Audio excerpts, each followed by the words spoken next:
Hey, everybody, welcome to the History of Automation podcast. My name is Shawn Tierney from Insights in Automation, and I'm joined by two, I should say, legends in industrial automation who had been talking about putting together a podcast. And I'm like, guys, I want to be part of this.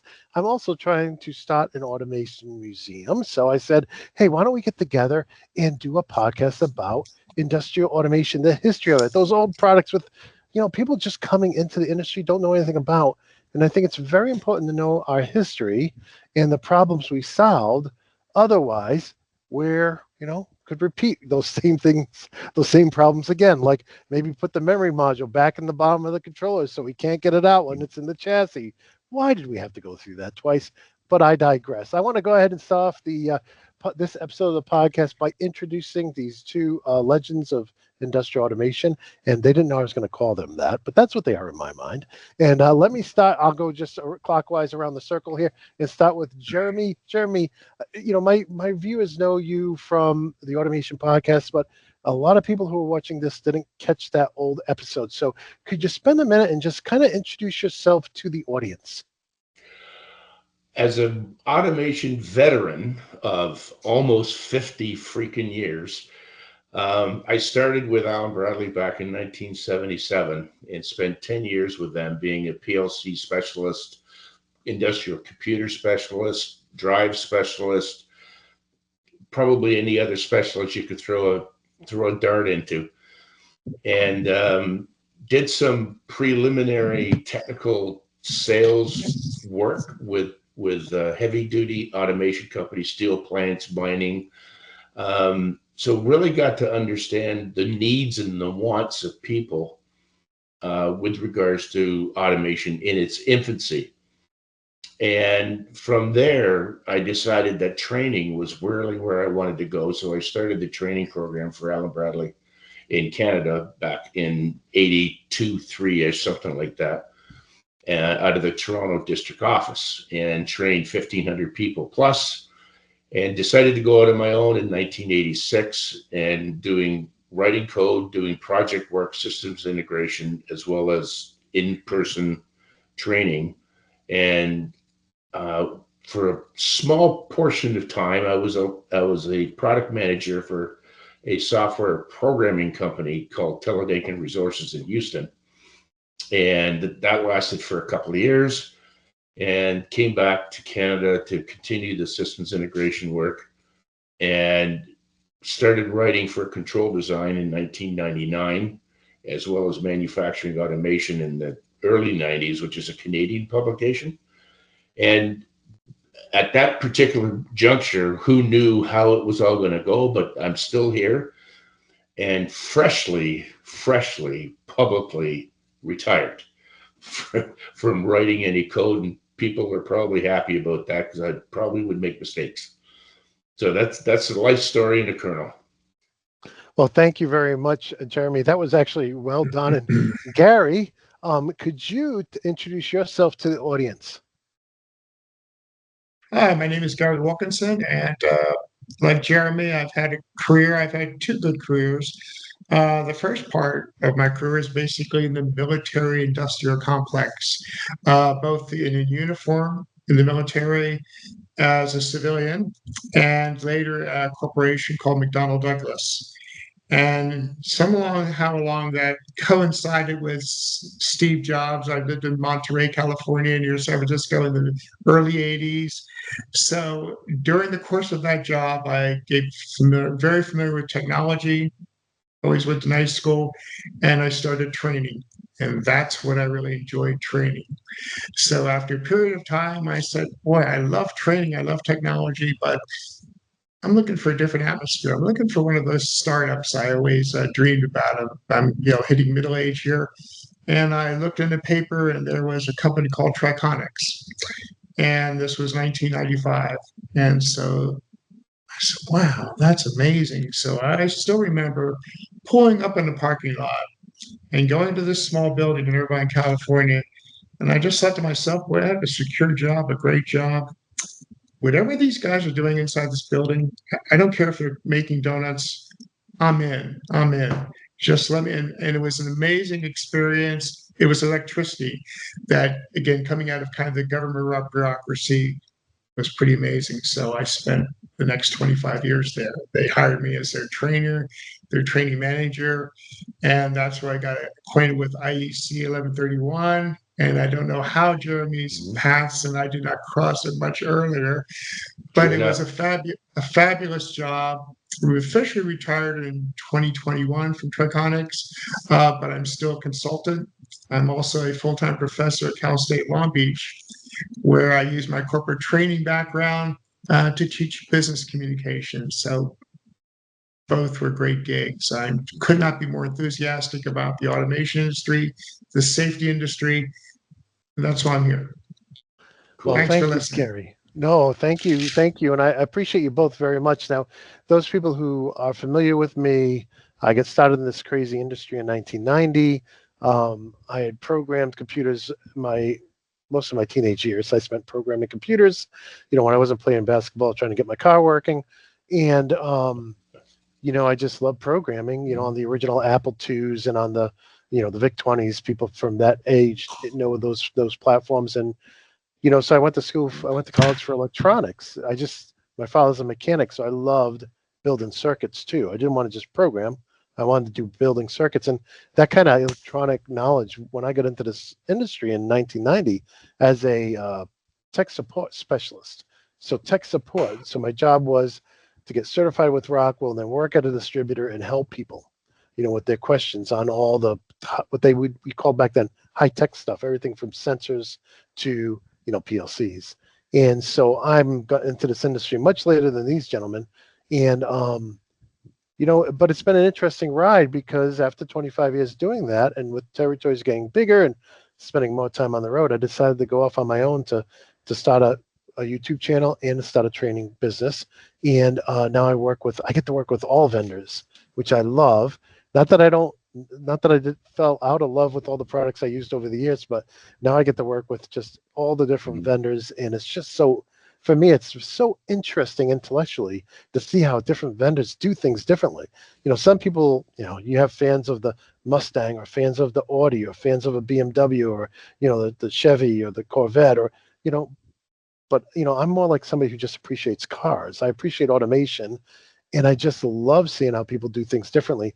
And, I love the community, especially on LinkedIn, on YouTube, and on my website, The Automation Blog, because when something doesn't make sense to me, like recently something CodeSys does that it makes sense to me, I'm like, guys, you're going to help me see this because the other vendors do it so different. And so the community out there is great. And we're recording this on a Sunday because this is totally, we're just trying to give back to you, the audience, and the public. And you may be watching this 10 years from now. You may be watching this 30 years from now. We're just trying to preserve what we know and what we learned over the years and also raise money for the automationmuseum.org so that we can build both a virtual, so anybody in the world can visit it, and a physical, so that all the pile of stuff you guys keep sending me, I can actually put it on display. And some of these episodes may actually end up being alongside those displays. So if we have a Triconex, right, or a PLC2, you may hear these two gentlemen narrating alongside those physical displays. So that's another reason we're doing this podcast. So I'm excited to have you guys here, both legends in our industry, both veterans of automation, and also both authors, right? Whether it's writing for popular magazines or writing your own book. And today, we're going to actually zoom in on Gary's book. And in post-production, I'll put up a picture of this, but it's called The History of a Safer World, The True and Amazing History of Triconex and Wonderware. Now, I know a lot about Wonderware because they were a major competitor to what I was trying to support back in the day. Triconex, I've only known of like tangentially. I don't know a lot of details about it. So we asked Jeremy and I asked Gary if he would mind telling us a little bit about the story. Of course, we're not going to go through the whole book, and it is available online. I'm looking right now. It's very affordable if you want to get the paperback, so it's not going to break your bank. And it just seems like a great story. So I have it in my cart right now. But let's put that aside. Gary, can you tell us, now that we know your background, how you got into Triconex, Can you tell us a little bit about that history? And I'm going to ask Jeremy to jump in at any time and ask questions as well. So my fascination with Triconex is that it was a startup, and I learned that it had about 100 people at the time locally in Irvine, California, and grew to 300 worldwide because everybody heard about this startup and they wanted a piece of it. So that kind of energy, especially coming out of a much larger corporation, was so inspiring. To me, you either got it or you didn't, and I wanted that. What does it mean when you're in a startup? You don't punch a clock.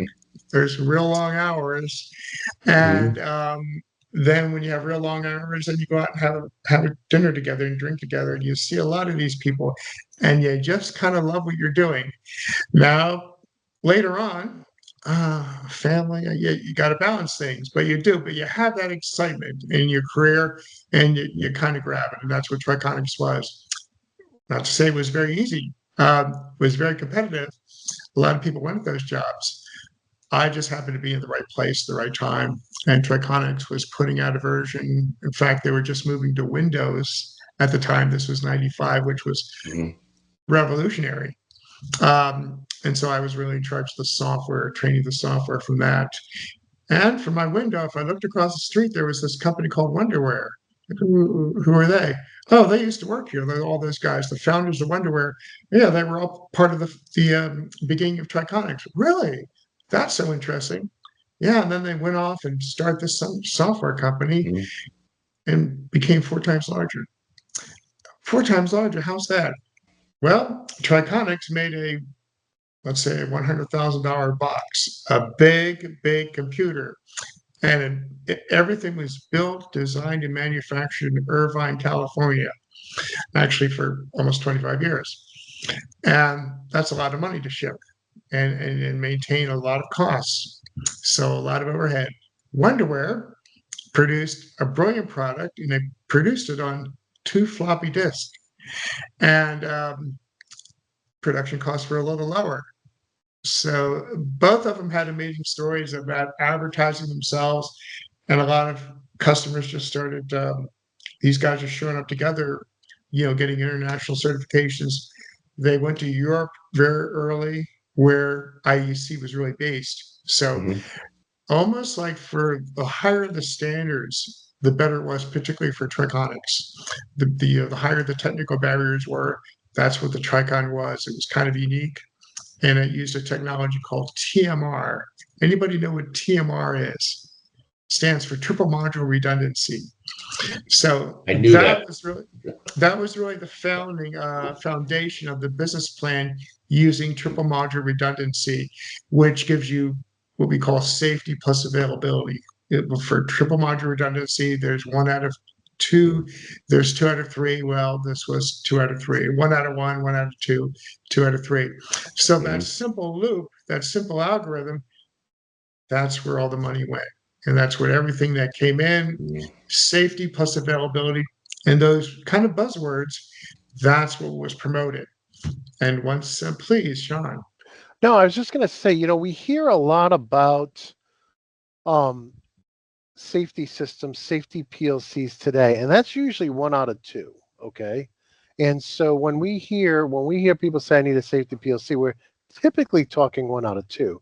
And so Triconex, the try in there, this is triple redundancy. Could you just tell us, this is triple module redundancy, right? Could you zoom in, just for the very technical people out there, zoom in on that a little bit and say, why would somebody need triple, or want, maybe they don't need it, maybe they want it. Why would somebody want triple redundancy? So safety plus availability, and even though at the core it's a safety system, that was the niche they went into, it found out that the availability was the bigger thing. So 1 out of 1 system, if there's an error, well, the default is shut down. 1 out of 2, and let me know if you disagree, but 1 out of 2, you can change the default, but the default is, there's an error, there goes availability.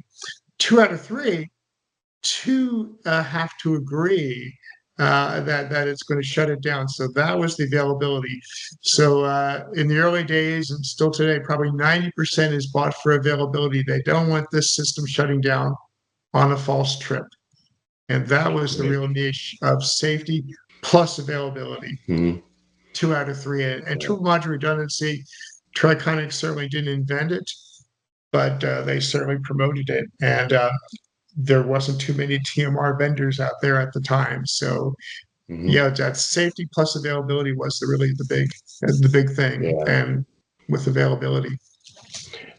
One of the key points of any automation system, according to Dick Morley, if you will, is the fact that it has to be 100% available.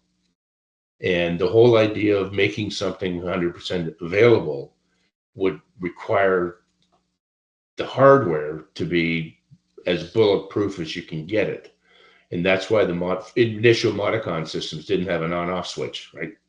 You plug it in and it works, and it constantly works. And the Triconex PLC was fashioned after standard. I can't remember exactly what it's called, but the space shuttle is a triple redundancy in their computer systems, and whatever that is called, Triconex used that for their Yes. development. So for gas plants and oil refineries and this thing, type of control that you can't shut it down for 5 minutes like a conveyance system, right? Mhm. It sometimes takes hours to physically shut the system down. So the TMR stuff and their programming software was called TriStation. So the the 3 came into there as well. Everything. Yeah. Yeah, and it was IEC 1131 based. I was the PLC Open managing director for North America in the 90s. I wish I could tell you exactly when and how and for how long, but as the saying goes, that's history. So I was always involved in the players that were in the market that were using IEC 61131 as the basis of their programming software. And so I got to learn a little bit about TriStation, if you will, but it was fascinating because I come from a discrete manufacturing, mindset. Process control was like gas plants and stuff like that, totally foreign to me. So when I discovered that Triconex was involved in those sorts of projects and the reasons why they needed to have the redundancy, it was a bit of a light bulb moment for me and sort of broadened my horizons to process a little bit. Yeah, and so to just kind of circle back, 1 out of 2, safety PLC, both inputs or outputs, everything has to agree to continue to run. Mm-hmm. If there's a disagreement, even in the 2 processors running the PLC code, the safety PLC code, if they don't agree, boom, we're done. Unsafe. We can't ensure a safe operation. With Triconex, it sounds like, well, we can't go down. So we have 3. And if 2 of the 3 agree, then we can keep the availability is the big thing. So we can keep running because we have 2 yeses and 1 no. And so that's still acceptable to run. Or conversely, if we have 2 errors versus 1 good, we must stop. So, well, actually, am I making sense there? Go ahead, Gary. That was perfect. Both of you were just spot on. And then not only the 2 out of 3 kept you running, but each slot had 2 modules in it. So if one it automatically switched over to the next module, which was always being tested constantly, both modules, the spare, and they actually switched every hour on the hour. So the availability was there, and that's what the customers loved. And by the way, oh yeah, we'll just use this Triconex and it'll meet all the safety regulations too. So it was the right place, the right time. And Jeremy, once again, you were spot on. Yes, it was from the space program. They used TMR. And I tried to use the analogy, well, if they're circling space and they get a signal that the door's open, I'm not talking about Apollo 11 here, but frankly, is the door really open? Well, we want to really be sure if that door is really opening, so we're not going to take the first signal. We're not going to take a 1 out of 2. We're going to take like a 7 out of 9 or at least a 2 out of 3. So the basis of that technology costs a lot of money for development, but that was it. You just don't go down with the Tricon. It just doesn't shut down. Or if it does, it's the right thing to do. It's and it has. So false trips is another word. You want to avoid false trips. Gary, Now, And I don't. go ahead. Please. Go ahead. I was just going to say the whole level of safety that has come into the automation scene over the last 10 years, would you say, Shawn? Yeah. Something like that? Yep.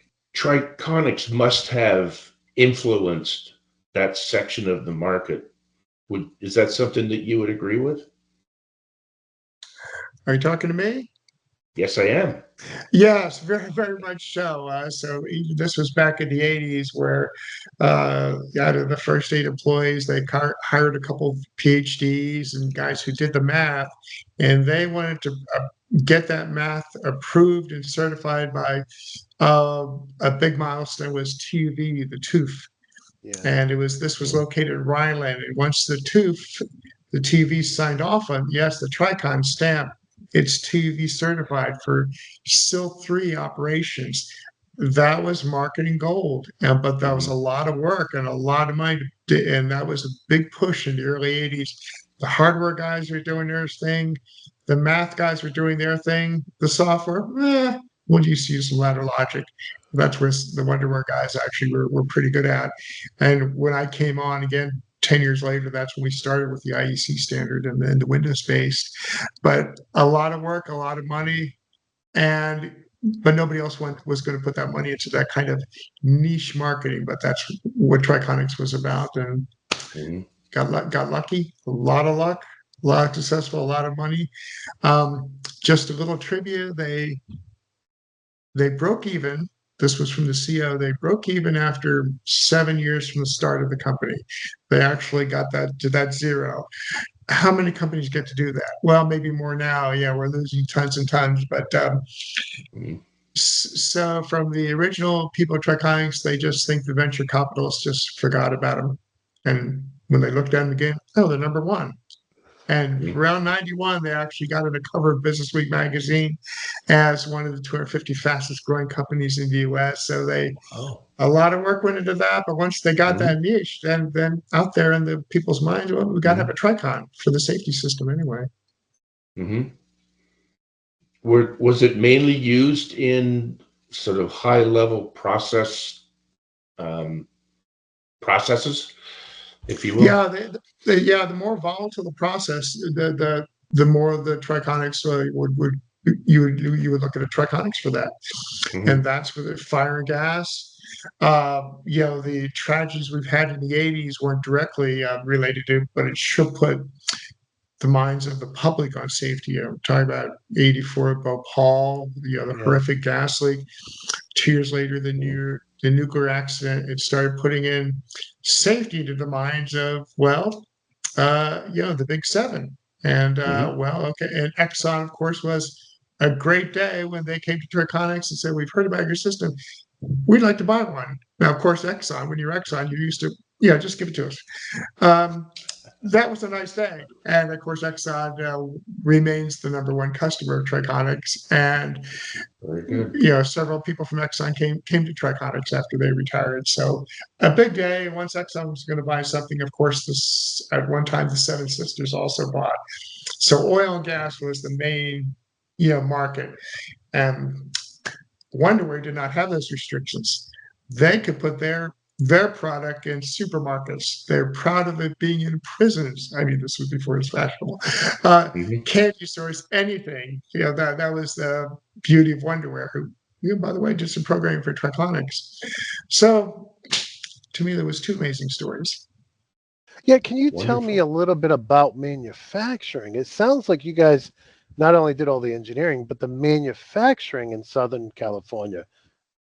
Yeah, that was the key thing. It was before it was fashionable. So from 1985 to the end of 2010, 100% of all the entire product was not only designed but manufactured in Irvine, California, which was 100 jobs, and it was a first-class production facility. So around 2010 globally, it kind of we got about 18 months notice, but the corporation said, hey, we've got to move this to a lower cost manufacturing. And for those 18 months during the period of 2000, 2011, 2010, 2011, yeah, it was kind of an emotional time because people were the better they did the jobs, the faster they got put out of a job. Um, by the way, employment actually grew because more engineering jobs came on, and yeah, those folks stayed with us as long as they can. But you're literally, I mean, this story happened thousands of times where you had to go train the person who was going to take your job. But it was a lot of pride. I had to change my training approach from, by the way, everything is written here, designed here, built here, tested here, and goes out the door. You can have a lot. And I would always take customers to tour the factory. That was the highlight. Had to change my story a little bit in 2011. But people understand.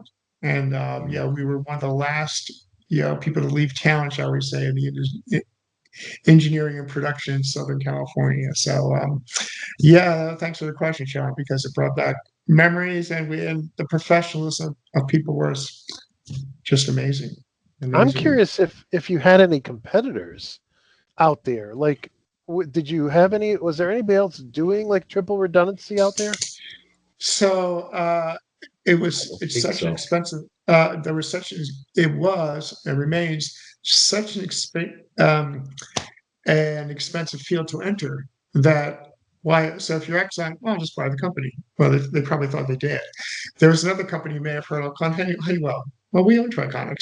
Well, you think you do, but you don't. It was actually owned by the venture capitalists. And I'll just give you a hint on the venture capitalists. The two main players were a guy named Richard Reardon, who was a billionaire, and he bought lots of companies. He didn't know who he were, and a man named Chuck Cole. So Chuck Cole, he was a real powerful investor, and he gave. I mean, this was seed money. They gave 50,000 each. So I'm going somewhere with the story. So um, Honeywell thought they owned Triconex. Exxon thought they owned Triconex. So I called Chuck Cole. I said, "Who owns Triconex? And was Triconex your biggest score ever, Chuck?" Oh no, I just sold a company to Warren Buffett 3 weeks earlier. So Triconex, yeah, I just kind of like those guys. Chuck Cole owned that company. The VCs owned that company, and of course there was a board of 7 people. But that was another irony. As venture capital companies go, it was built to sell, grow to sell it. And 95, Bill Barkowitz, the CEO, who was installed by Chuck Cole, said, "It's time to open the wine." It had a 10-year run. The 30% growth is not going to happen. It's going to go down to 10%. Let's sell it at the peak. And that's the way these startups go. And it just was picture perfect. But by then it had this incredible base, and it's still the number one system out there. Going back to competitors, it was actually 3. There was August Systems,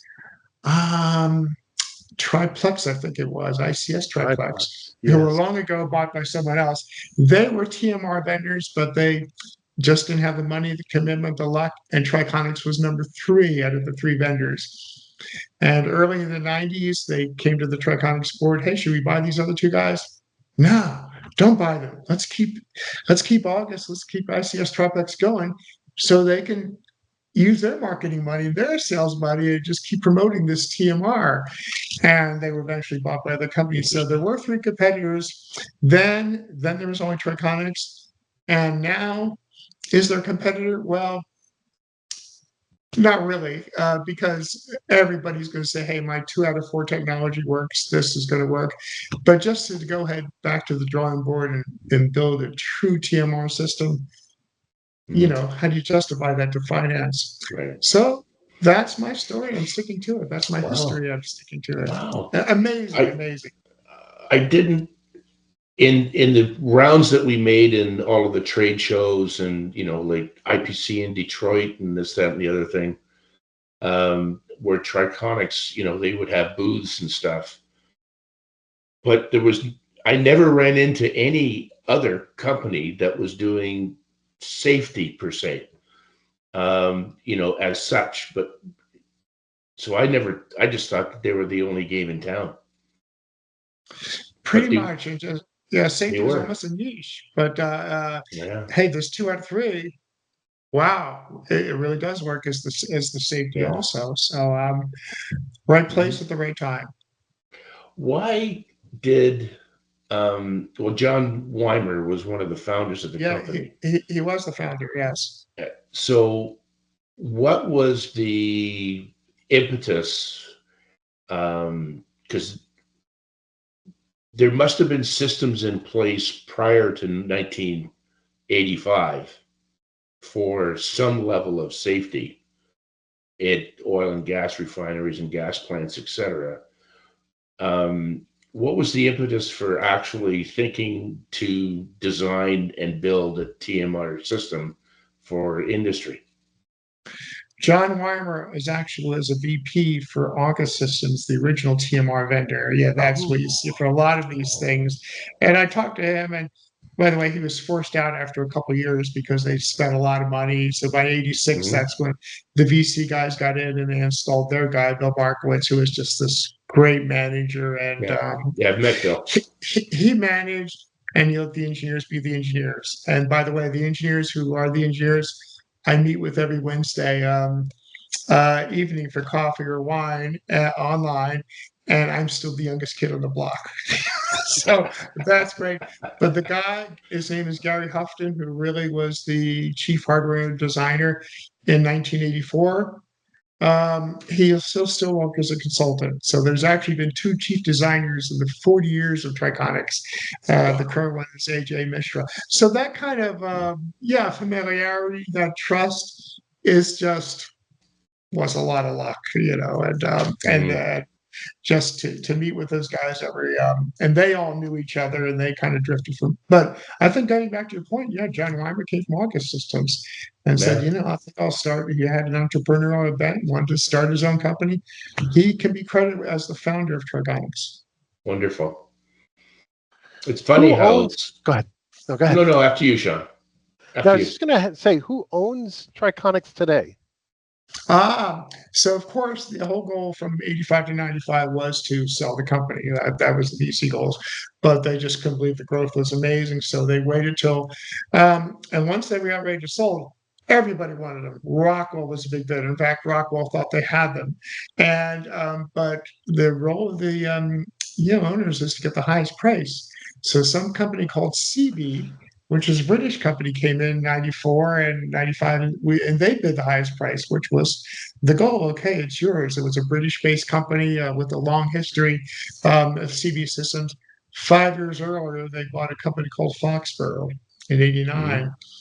And so we didn't know much about CB, but they paid the money and they said, well, when the new owners come in, hey, let's fire some people, let's change everything.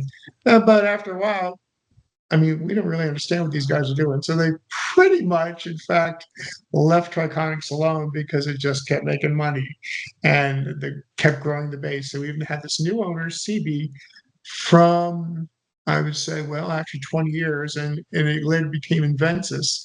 And it was really tough for Invensys to compete with Honeywell and the really, really big boys. In fact, their 2-star performers were Triconex and Wonderware, these 2 annoying little Southern California companies who wouldn't play nice. Foxborough was probably their largest one. So they sold Invensys, I think it was 5 billion euro in about 2014 to a company called Schneider Electric, which is a big boy, one of the Yeah. biggest. And so Schneider Electric has owned everything since 2015. My personal opinion, they're an amazing company. I mean, they're on par with Siemens, powerful wise. In fact, Mhm. I didn't think I'd see this in my lifetime, but I was still training manager for Triconex, and we had students from Siemens in my class. And to me, that was amazing because they were using our stuff, and Siemens, the big boys can talk to big boys. So that really gave a lot of protection to Triconex, having a big player, well-heeled player, powerful player, and they've Right. owned it since 2015. Wow. It's quite the I guess startups either start an industry Like I think Wonderware started the Windows-based HMI SCADA industry. I would agree. They worked with Microsoft in the late 90s. They built NetDDE. They did the code for it. And they came out when Windows 3.0, Windows Yes. 3.1, Windows 3.11 came out. Wonderware was ready to hit the pavement and running. And I remember a conversation I had with Steve Rubin, who was the founder of Involution. And he said he couldn't believe the speed at which the market shifted from Involution to Wonderware strictly because of the Windows platform. And it was kind of like one of those, holy, we got to get moving on this, right? And because Windows in 95, 96, 97, Windows 2.1, 2.5, is that correct? I'm guessing it. Well, I'll chime in here. Windows 95, right? A lot of people don't know this. If you look at the adoption rate of Windows between Windows 3.0, 3.1, 3.11, and Windows 95, Windows 95 just took it off out of the ballpark. I mean, it's just like it was kind of better. Windows was better than DOS, but it was kind of like but then Windows 95 just took it and really, I mean, just having CDs with multimedia on it. I mean, they were full motion videos on the Windows 95.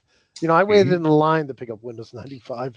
And so, I do want to hold the Wonderware conversation off for another time because I'm a huge fan of SCADA. I'm a huge fan of HMIs. And I do want to pick both your brains on Involution, Wonderware, and all the others in another episode. But I did have, if you guys are okay, I had a couple more questions on Triconex, if you guys are okay with that. Absolutely. I don't think, and not to get too off of Triconex, but Gary, I think you were telling us in the pre-show the story behind how the Wonderware guys left Triconex. Can you share that with us? Yes, I certainly can, because nobody wanted to talk about it in a way. Like the owner, the Chuck Cole, Richard Reardon, depends who you talk to. We're really happy about that. So here's the story. In fact, the Wonderware guy, I got to know Dennis Moran. Nah, don't tell that story.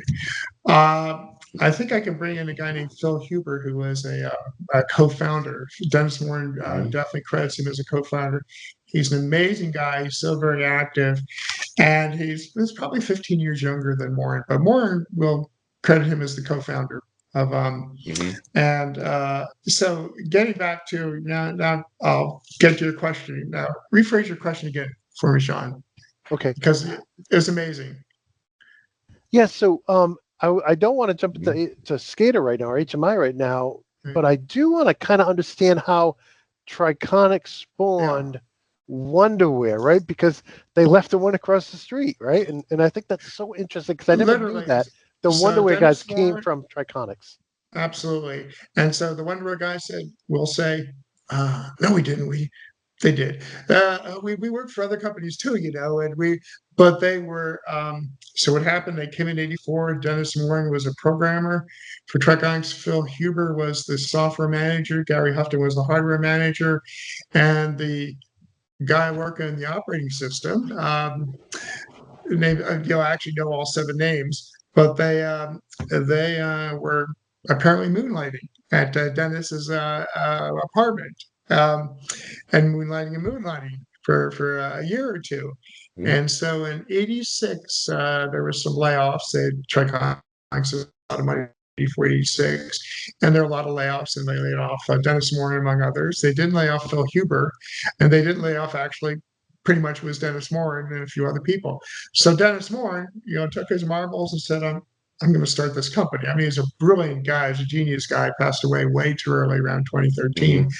And he just had this powerful personality. So he started asking his old buddies at Triconex, hey, let's meet for dinner. I got this idea. And they're working for both teams, shall we say. Great guys. Phil Huber's amazing. But you're still at that age where Dennis Moore was so charismatic, so he got these guys to, and when they were ready, which was actually April 1st, 1987, um, they gave their 2 weeks notice at Triconex. And so a little bit of hard feelings on that measure. It's very, very common in the high tech industry. You're being recruited by this, but literally across the street by a guy you used to work for. Well, it happens all the time. So, not being over dramatic, they were all professionals. They were still friends, but Dennis Moore in particular, he was just a charismatic guy, and he said, "I have this dream," and yeah, those guys did a little moonlighting. In fact, I put that in a book. Um, about that. They were still gainfully being paid by Triconex and doing their jobs, but wow, this dream of Wonderwear, I can be 4 times larger, which they became. That's how it started. The starting of the founders of Wonderwear were all employees of Triconex. But the two packages are very different. I mean, one is a triple redundant PLC, for lack of a better term, and the other one is really HMI. I mean, HMI software running on a computer, right? Yeah, well, it depends who you ask to. But if you ask me, in the original business plan, there was a question of money for a startup. And so one of the buckets of money was from this, we need this something called TriView, some sort of HMI thingy. And the president of Tricon said, no, we don't have the money. We're a hardware company. We only got this money. We got to build a Tricon.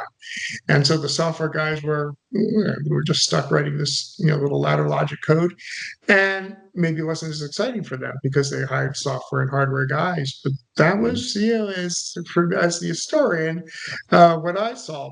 So Dennis Moran, in fact, he proudly stated that at age 40, he had either been fired from every single job he was fired from Triconex that he ever had, and so he decided to start his own company at the age of 40. So, so for the Wonderwear part, Dennis Moran certainly deserves the credit for the ideas, the founder, the energy. His main tech guy was Phil Huber, a co-founder, probably 15 years younger than Dennis, but Phil Huber's a star.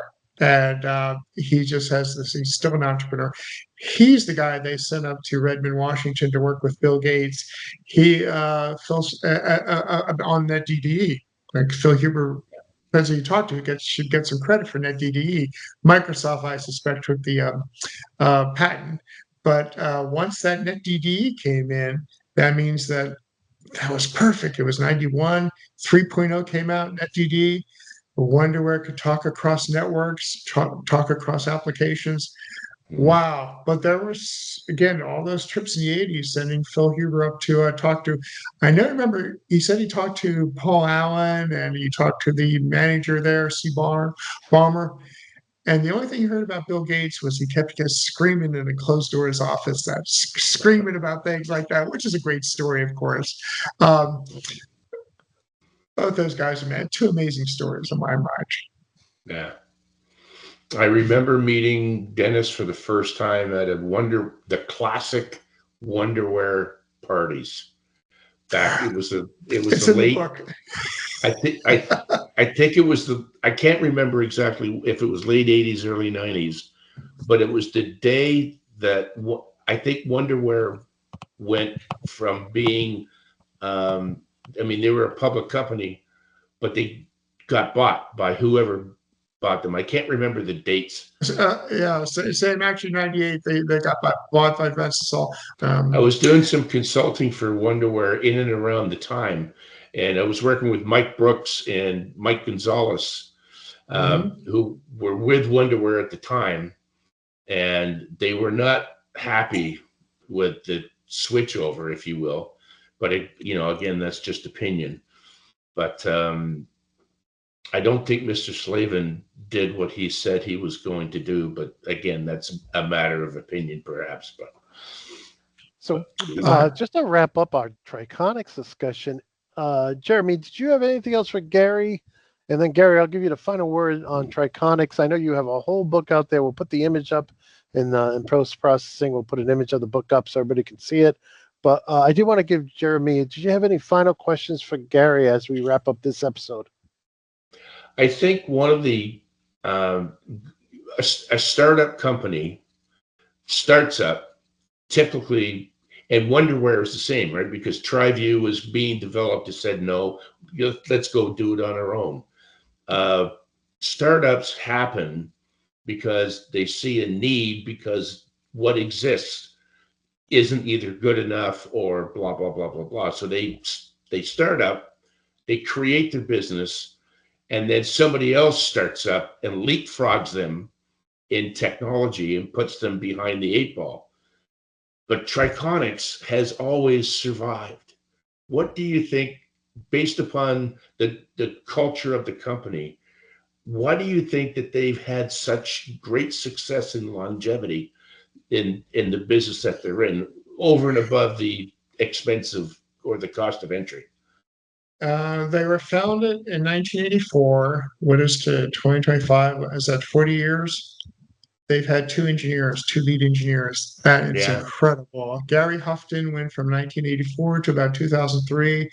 I still talk to him once a week. He left his leadership role in 2003, didn't leave formally to 2018. A gentleman named AJ Mishra was ready, groomed, so he's the head of engineering. Two lead engineers.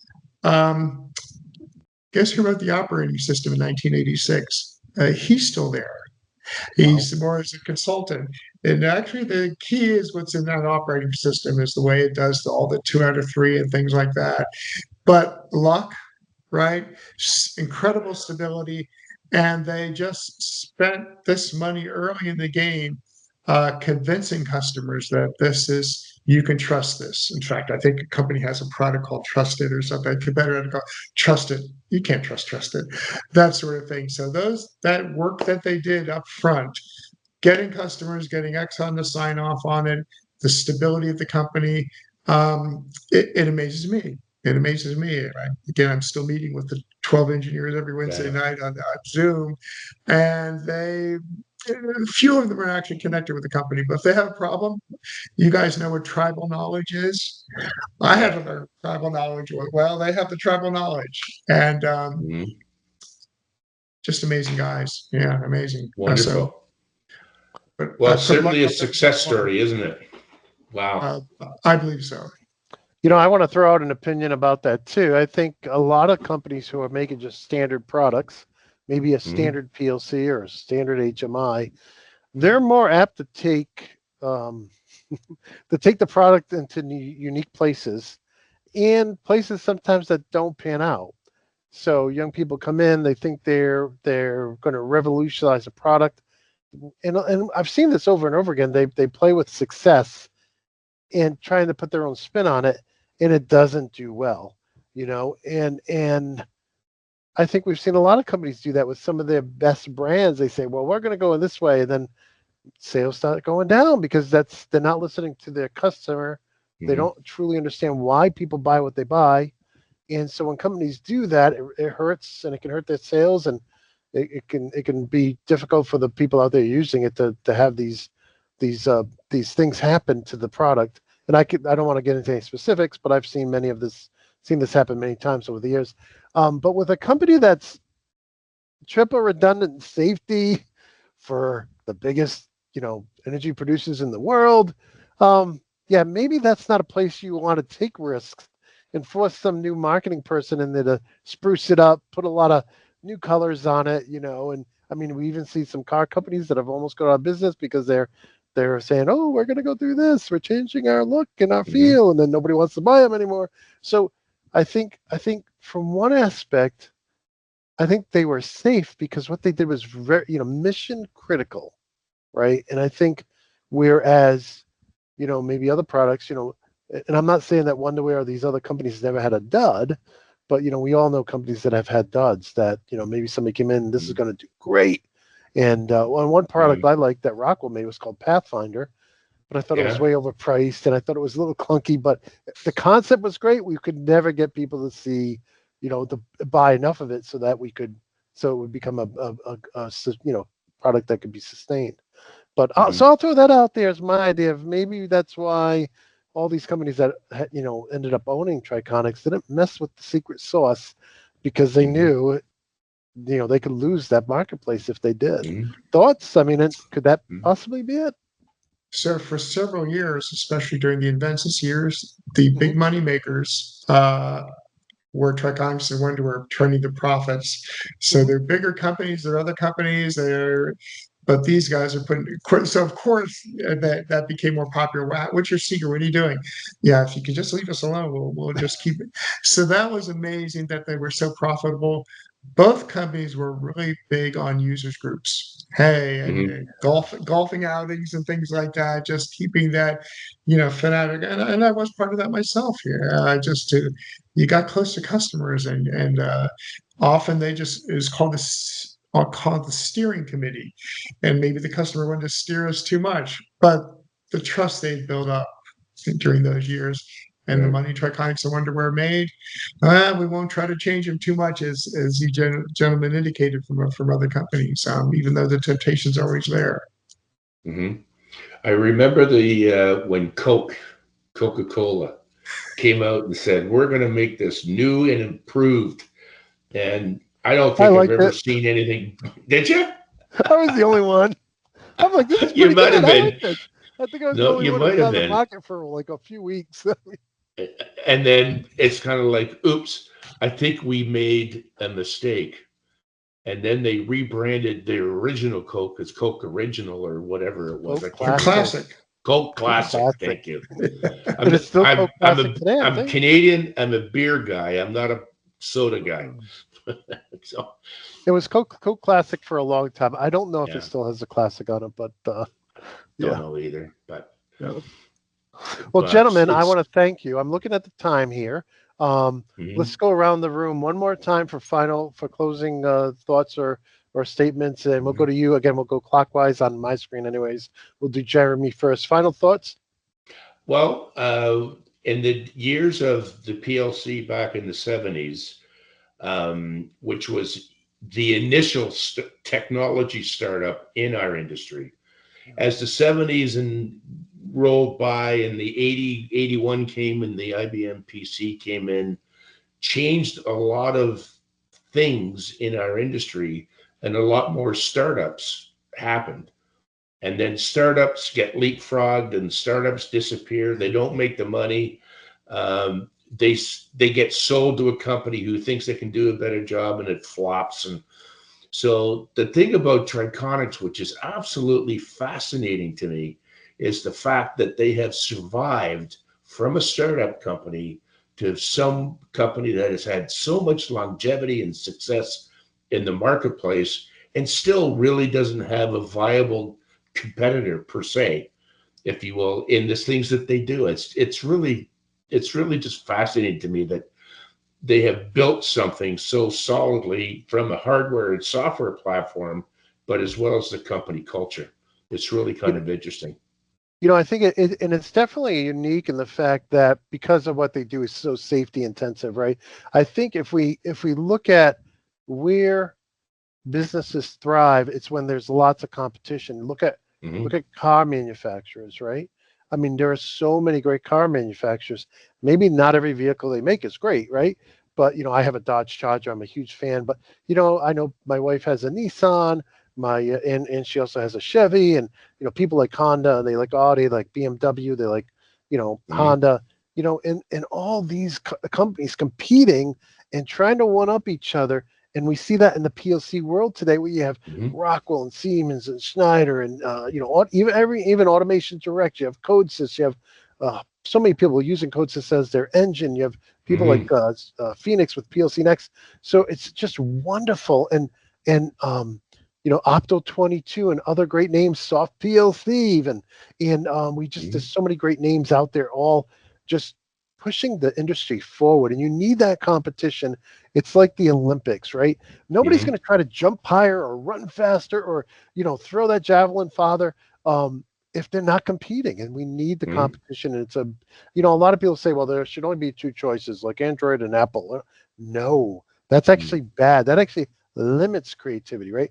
And we understand, in desktop PCs and phones, operating systems are complex, and it's harder to have competition there because you're going to use all these applications and share products with people. But when it comes to personal choice, I think it's great that there's a lot of competition out there, and Right. I think it's made the world a better place. Yeah. Oh, absolutely. I don't disagree with you at all, because without that competition, the progression of technology would not have happened, because all you got to do is look at Kodak. Yeah. I mean, perfect example. And competition came in. If they hadn't, if the digital art form didn't come into play, then we'd still be using film. Yep. Well, Jeremy, thank you so much for coming on the show today. And I'm going to go ahead and bring in Gary now. I think for many years, Triconex realized that, and this is probably the late 80s, early 90s, that their competition was themselves. And always having that very close users groups, close relations with the customer they wanted, uh, that drove them. That was really a driver. That your competition is yourself. That means, and it always had the startup culture. In other words, they weren't going to, flatten out to a bureaucracy, that sort of thing. It was the luck of being the startup, attracting people who worked in bigger companies like myself, who wanted to be in a startup, and that culture. That was the culture that grew. Your competition is yourself, and you're always going to put out something. That's my 2 cents. I just want to say, Shawn, thank you so much for having us on, and thank you for doing everything that you are going to do with the Automation Museum. A labor of love, I'm sure it will be, but just from one automation guy to another, thank you. It's really appreciated.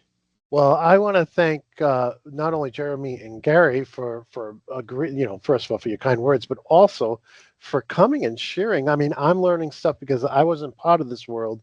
You guys have taught me so much, and I know we have such a great audience over on all our platforms. Our audience is second to none, and so I hope anybody who's listening, and if you enjoy this kind of stuff, and you like to be kind of like a founding, contributor to the automationmuseum.org.